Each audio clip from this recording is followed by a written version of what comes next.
এগুলো থেকে সব পড়তেছে এদিকে। তো পুরোটা মিলে আসলে এটা দেখতে আসলে অনেক সুন্দর লাগে। আর এই সাইডে যেটা ছিল ওটা তো ফুটার জন্য রেডি হচ্ছে, প্রস্তুতি নিচ্ছে। আর এদিকে হচ্ছে আমাদের আরেকটা যেটা সানফ্লাওয়ার ছিল ওটারও রেনু চলে আসছে। এটাতে সিডস হবে, এখনো হয়নি, শুরু হয়নি সিডস। ভালো মতন করে দেখালে দেখেন এদিকে পানির মতন কিছু চিকচিক করতেছে, এগুলো হচ্ছে মধু, সূর্যমুখী ফুলের মধু। এগুলো যে পানির মতন যে গ্লস মারতেছে, চিকচিক করতেছে। আমি এই যে মাঝখানের মতো দেখেন এই যে এগুলো হচ্ছে সব সূর্যমুখী ফুলের মধু। আর মৌমাছিরা আসে সেই মধুগুলো নিয়ে যায়। রেণুগুলো আমি স্মেল নিছিলাম, স্মেল হচ্ছে আপনার হলুদের গুঁড়ার মতন লাগছে আমার, হালকা, একদম হালকা স্মেল। এতক্ষণ মৌমাছি উড়াউড়ি করতেছিল।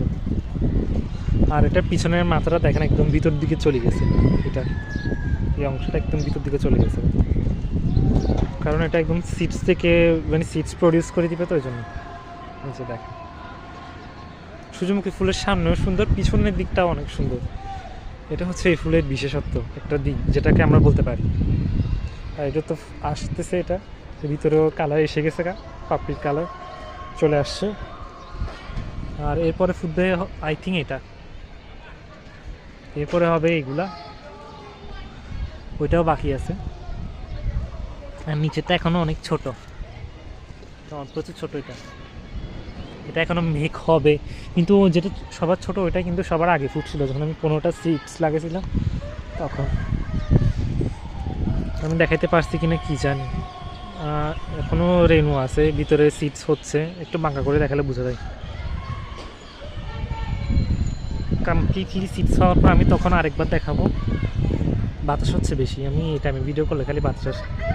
এখানেও কিন্তু এখনো মধু আছে, তাই পানির মতন বোঝা যায়।